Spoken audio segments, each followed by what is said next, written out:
SwayamPrabha. Digital India. Educated India.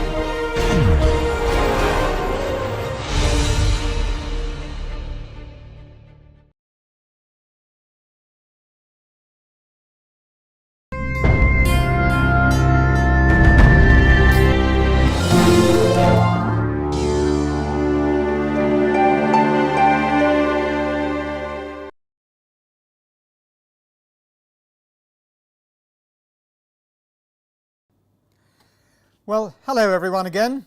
We're just about ready to conclude our study of topic 5 on this NPTEL Ideologies course 2019-20. Our topic 5 is anarchism.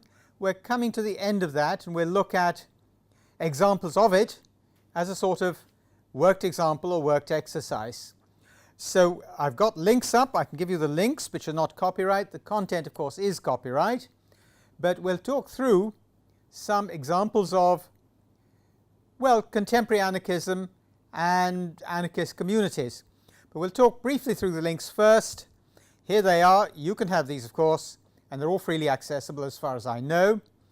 The first one is a discussion by Stephen Metcalf in a well-known current affairs and ideas journal called Slate, published in the United States.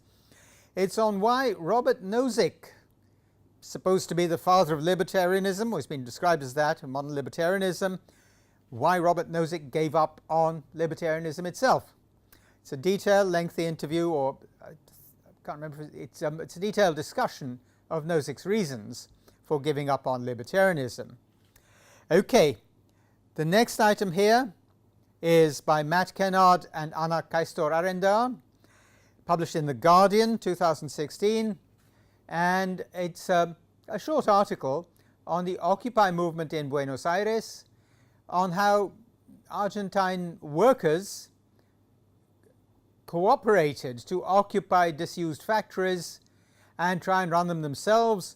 I think they even bought some of them out themselves during the time of a catastrophic economic crash in Argentina. Now, the next one is by Elias Isquith.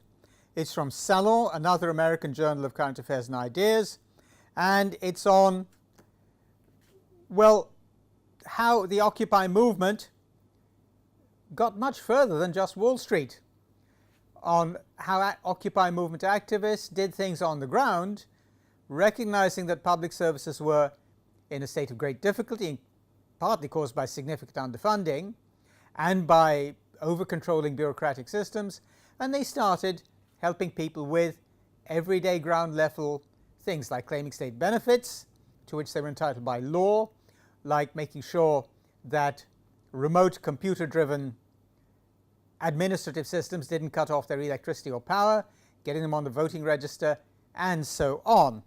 Right, so that's by Elias Isquith. The final one here is by Carlo Vercellone. It's a report produced by the European Union on an anarchist approach to data, which regards data as common property, as part of the commons. This is a lengthy project. This report is, I think, 220 pages long and constitutes ideas for ways in which a body such as the European Union could, in effect, counter the dominance of private tech firms over big data, which then becomes, of course, for them, a commercial commodity from which they make money. We're well aware of you're no doubt well aware of the controversies around that. So those are some of the items you can look at. Those are freely accessible. We'll also go on to look at these 3 items in detail. 3 here, which we'll use for our seminar. They're all freely accessible. A dialogue in the journal Dissent, published in the United States, 2015, by 2 professors, Sherry Berman, Criticizing Anarchism, No Cheers for Anarchism. That's the title. We'll talk through the key points of that. We'll then talk through the key points of a response to Sherry Berman. It's called The Anarchist Spirit. It's a kind of counter-argument to Sherry Berman. We'll then look at an example of what may be the world's most successful or perhaps longest standing anarchist community. I say specifically anarchist community because anarchist ways have had, as we saw last time, much more of an impact than we might realize in many of the ways we do things. So, what about the Sherry Berman item? This was a critique of anarchism written in 2015, published in 2015 at least, and Sherry Berman is, well, very critical. First of all, she points out that, well, she asks the question, what are the uses of anarchism? What are they? I mean, what purpose does it serve? She says, Sherry Berman says, there aren't many uses. Anarchists are better dreamers than doers. That is a close paraphrase of what she says. Yes, they reject all forms of authority. They must not be confused with libertarians, at least in the US context. Libertarians in the United States are people who think everything should be thrown open to the market, there should be a minimum of laws and virtually no state at all. It's a very different approach. Nozick took that for a time, and we've seen some of his work in relation to liberalism and criticisms of it. But Nozick is one of the noted libertarians. Others include Hayek. Libertarians are not to be confused with anarchists, according to Sherry Berman. I would add, at least in the US context. Okay, anarchists also, according to Berman, reject capitalism as coercive. Libertarians see capitalism as the guarantee of individual freedom. And that's a significant difference between anarchists and libertarians. Anarchists are, for the most part, very cautious about capitalism, precisely because of its inherent tendencies to monopoly, to requiring that the whole world follow the same system, otherwise it collapses itself, and so on. But for libertarians, the market, the unrestrained market, is the guarantee of individual freedom. And that is a significant difference between anarchists and libertarians. Right, well, that's the argument. Now, what's the kind of evidence that Berman provides to support her arguments against anarchism? She points out, and this is historically perfectly accurate, that after the Second World War, social democratic parties created, I quote, an unprecedented period, end of quotation, an unprecedented period of democracy, economic growth, and social stability, especially in Europe, including Scandinavia and the United States. That could, in its own way, be true of India as well. I may already have referred to work, for example, by Pullapre Balakrishnan, dated 2007, in the Economic and Political Weekly, in which, in a very detailed article, perhaps 15,000 words long, Balakrishnan shows how the much criticized Nehru period of India, what might be called that, from 1947 to 1991, enabled India to lay the foundations for what have been called the neoliberal reforms of 1991 onwards. What Balakrishnan points out is that when various other factors are taken into account, such as the oil price shock, 1973, and a further oil price shock resulting from the Iran-Iraq War of 1979 to 89, when such factors are taken into account, India enjoyed remarkable stability and economic growth through that period. So the argument, Berman's argument, is historically accurate.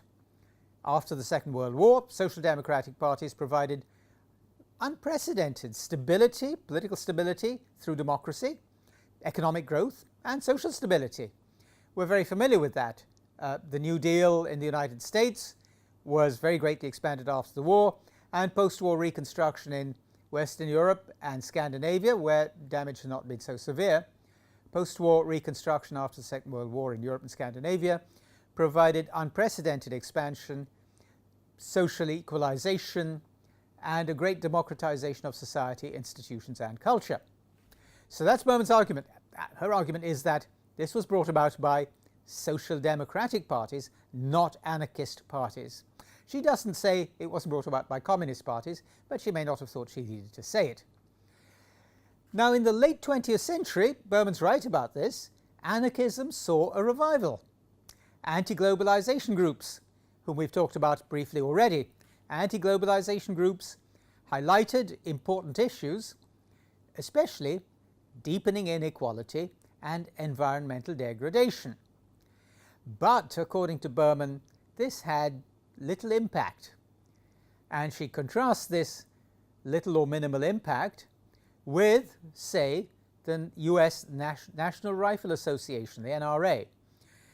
This organizes grassroots members to flood legislators' offices with emails, letters, etc., all demanding that the United States' Second Amendment be left as it is. The Second Amendment, as you'll remember, states that a constitutional right is the right to bear and use arms in self-defense. The background to it is more complex than we are often told it is. It had a lot to do with the formation of citizen militias in the slave states of the Deep South, if I'm not mistaken, partly because the landowners and slave owners of the Deep South were terrified of slave rebellions, and they wanted to be able to raise citizen militias to defend themselves in the case should a rebellion occur, and they also wanted weapons so as to shoot escaping slaves on sight. So there's a somewhat complex background to the US Second Amendment, but there is no significant prospect of its abolition or even significant amendment at present. Now, Berman is right to say that the National Rifle Association is enormously effective, very powerful, very well funded, very highly connected with very wealthy and very powerful people as members, and as Berman points out, this is far more effective in preserving the Second Amendment than, as she says, anarchist movements have been in bringing about significant change.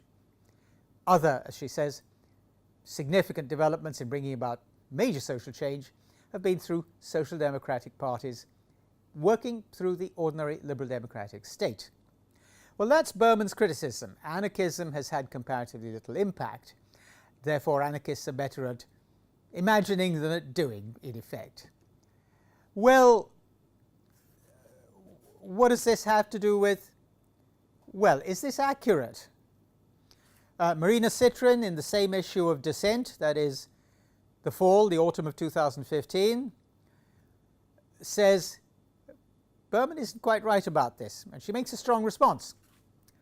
First of all, yes, there is no global anarchist movement today, but there are many movements around the world with an anarchist ethos or an anarchist attitude. There's a great deal of opposition to capitalism and the state, to all institutional forms of hierarchy and the use of power over others. Now, such groups emphasize face-to-face relationships. They also, many of them also embody prefigurative approaches. What is a prefigurative approach? It means organizing one's own group on the lines of the society we wish to create. So if we'd like to see a society organized on certain lines, we organize our own group on those lines. The ways we organize debate, discussion, handle disagreement, reach conclusions, reach agreement, and reach agreement on how to go about acting on our conclusions and decisions.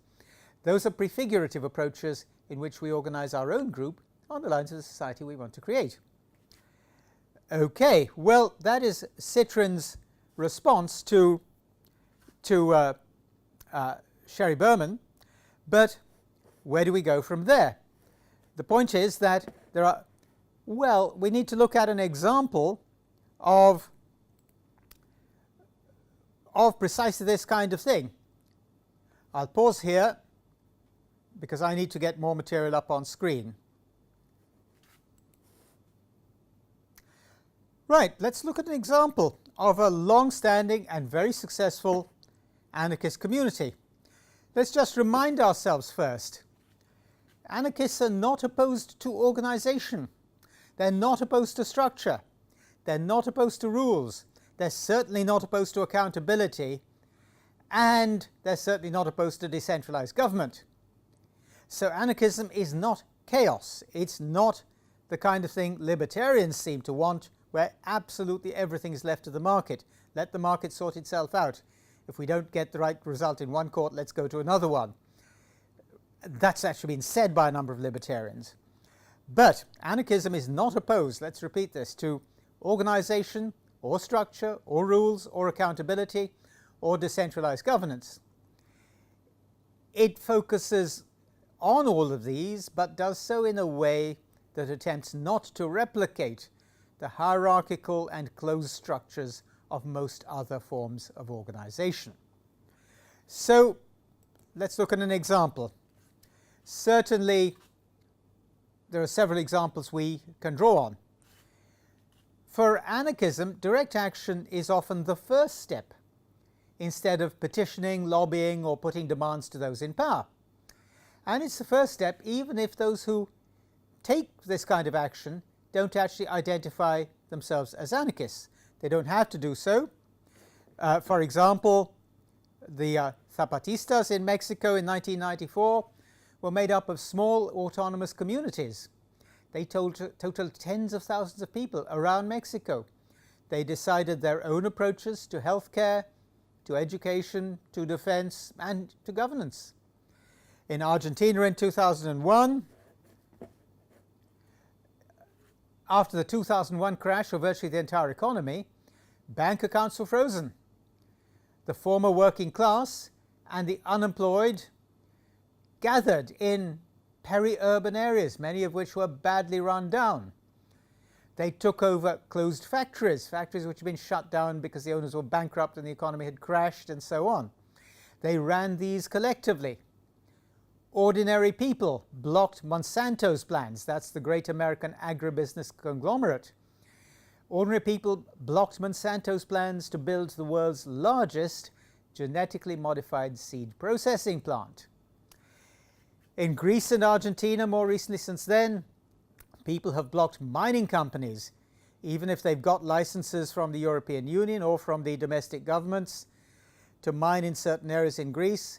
People have got together, and the effect has been that the licenses have been cancelled or suspended or delayed. In Chicago, in San Francisco, in Berlin, people have blocked mortgage foreclosures, and those have happened particularly in the wake of the 2007 and onwards financial crash. And people who've done this have prevented, in Berlin, have prevented rich buyers from surveying properties in working class areas. Very rich buyers were presumably attempting to buy the property when it was cheap and make rather substantial profits from renting or from sale later when land values rose. This was in, if I'm not mistaken, the Kreuzberg district of Berlin. But, well,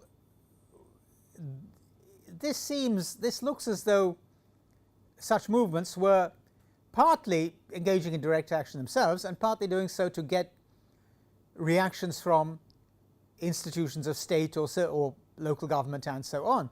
So why should people turn to institutions which are often themselves the cause of the problem? Anarchists certainly do have an impact from time to time on official institutions, but that's only part of how they work. But yet they're much less dependent. What they use is direct action to compel response. Now, this may account for some of the left's general hostility to such movements. The left, this is a great generalization, it's a vast generalization. The left tend to consider that institutions of state are there to do what the law says they do in liberal democracy, and that is broadly to serve the public. That does then imply that direct action is a threat to such institutions and a threat to ideologies which support or favor such institutions. Now, certainly hostility between the left and anarchism is not new. Some of it can be very serious and very severe.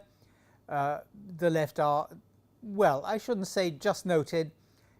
The attitude on the part of the institutionally supportive left towards anarchism has been, almost without exception, very hostile. But let's look at an example of successful anarchist living. And let's see what sort of issues it involves. This will also show us whether or not Berman's criticisms or, for example, institutional left or official left criticisms of anarchism are justified. We've already noted, by the way, that communist parties have often been extremely hostile to anarchism. This happened tragically in Spain at the beginning of the Civil War. We've seen the details, we saw the details earlier. But what about a real-life anarchist community? This is an article by Athlin Cathcart Keyes, or Keyes, published in The Guardian in September 2016, on a real anarchist community. This is the Christiania community in Copenhagen, the capital of Denmark. It was founded in September 1971 as a squat, an occupation of, if I'm not mistaken, a disused military base, not, I don't think an operational base, but a sort of military compound. And it was set up for the free use of cannabis, which was and still remains illegal in Denmark. This group built or renovated the buildings. They built their own homes in the compound. They invented a thing called the cargo bike for transporting larger amounts of things, which we couldn't carry on an ordinary bicycle. And they banned motor cars. As far as I know, motor vehicles are generally banned from the area anyway. Now, in 1973, the Social Democrat government called the Christiania community a social experiment. I understand that this caused some unsettlement within the community because they just weren't consulted about what to be called. And it's also quite likely they didn't see themselves as an experiment. They were extremely serious about what they did. In 1989, the Danish parliament passed what's come to be called the Christiania law, and it provided formal recognition of the community, of the space, by the Danish state. The Christiania community bought the land collectively. They have an internal consensus. They act by internal consensus on policies, on building, and so on. They also collaborate with the municipality to provide their own social services as far as possible. But they do use municipal schools and hospitals. They run their own common areas. They run kindergartens for small children. They run their own sewage system, and waste collection.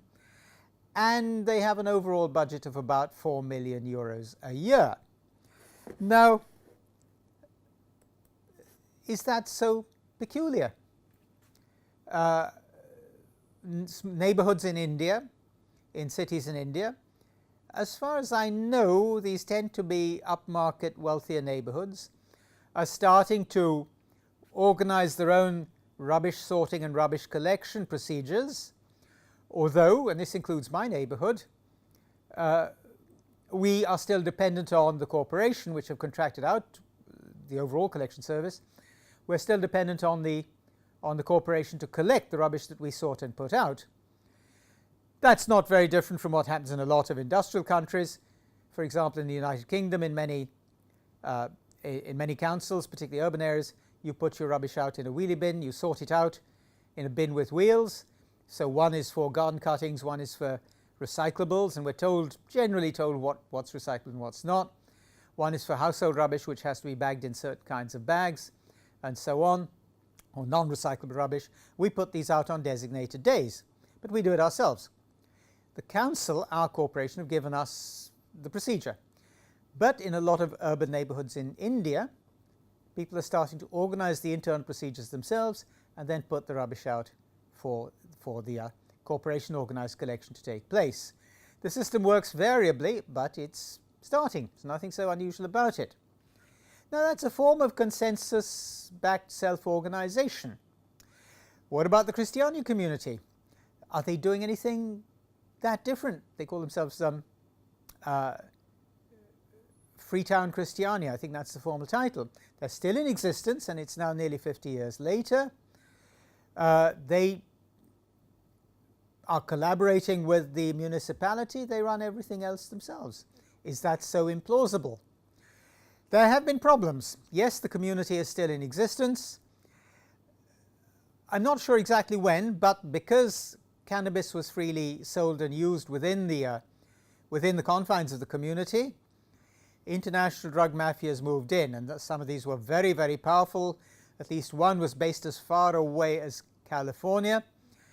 Because of the ban on outsiders moving in or setting up businesses and activities within the neighborhood, these international drug mafias, powerful and big organizations, used residents as agents. And there were episodes of violence, and in 2016 there was a drug gang shooting death in which a police officer was also involved. Remember, police officers do occasionally visit, and no doubt the residents collaborate and cooperate with them over pertinent matters. But there was a shooting death, and the consensus response by the community was to say enough was enough. They pulled down the row of shops selling cannabis. It was called Pusher Street, which is entirely appropriate. They pulled it down, and police video surveillance was installed. Now, this is an example of self-generated action and self-generated collaboration and cooperation with the institutions of the state, such as the police. The point is that it arises from consensus. Any serious anarchist would say, yes, they debated it, they reached collective agreement on this, and then they acted. Today, according to the report, there's a very different atmosphere in Christiania, because the element of fear, the involvement of drug gangs, often using agents, local residents as front operators, the atmosphere is, we gather, very different. But there's another issue they might have to face before long. Around the community, land values, land prices are rising. So they may well have to face another issue. And it's quite likely that developers or landowners or various corporates view the space as something they could no doubt make a lot of money from. So it's quite likely that the Christiania community will face some other issues that they'll have to deal with. The ways they'll deal with them, well, it's very likely that they will. It seems very likely that they will continue to act on consensus, to reach agreement on what to do and how to collaborate with the authorities of the state and the local municipality. So that's a real live example, and it's still going. There may well be many more around the world. There may be many, many local neighborhoods where the local municipalities, where the state even nationally accepts the de facto authority over the space, and where internally things are done on anarchist lines. Consensus is reached. Regulations, rules and regulations are the result of free and fully informed consensus and agreement and debate, and are not imposed. So that may be a model for the future. It's certainly perhaps the world's outstanding example of a long-standing anarchist community. I would raise something for you to think about, which is that the Christiania community may well raise the kind of question I raised about the Anderson and Hill paper, which we saw earlier, which we met earlier, on the wagon trains and Wild West settlers in the 1850s and 1860s onwards in the United States. They seem to have worked quite successfully in reaching their own agreements, for example, on the conduct of disputes, on how to establish rules for mining camps and mining communities, and so on. They seem to have reached agreement fairly easily on those and on how to resolve disputes and how to observe common agreements and so on. But I suggested that something Anderson and Hill, the authors of the paper, may have missed was the extent to which these communities broadly shared a single culture, insofar as that means anything, broadly shared major elements of a culture, and may well have been overwhelmingly white European Protestants or white Northern European Protestants. Now, it is possible, I'm only suggesting this, that the success of the Christiania community draws on a possibly unacknowledged inheritance from a broadly, I repeat, broadly shared set of cultural backgrounds. Faith itself may not be quite so significant in the late 20th and early 21st century as it was in the European culture and European-derived cultures in the 19th century. But nevertheless, there may be broad assumptions about authority, about reaching agreement, about how to follow agreements, about what constitutes complying with agreements, and so on. And these may be largely based on a generally Northern European culture in the Christiania community. I realize I'm making assumptions about this, but we do have to think what might happen, say, if people from very different cultures or religious inheritances, or even from parts of Southern Europe, perhaps, I'm only guessing here, speculating, move in enough numbers to start making a difference to tacit or background agreements about what it is to live in a community. So that's an issue I raise for us to think about. Meanwhile, it would take a very hard-hearted person not to wish the Christiania community long life and success in all they continue to do. So that concludes our examination of anarchism. We've looked at the historical background, which is quite lengthy. We've covered the main ideas and the main thinkers involved. We've looked at the relationship of anarchism to other ideologies. We've looked briefly at that. We've also looked at internal differences between anarchism, and that includes looking at libertarianism. And we've looked at the main problems in anarchist ideas, and we've concluded by looking at at examples of anarchism and criticisms of anarchism. Christiania, of course, offers a significant example of success. There may well be many others around the world. This is the one that tends to get attention. So that concludes our topic of anarchism, and we shall pause there, and then we'll move on to our sixth topic, which is feminism.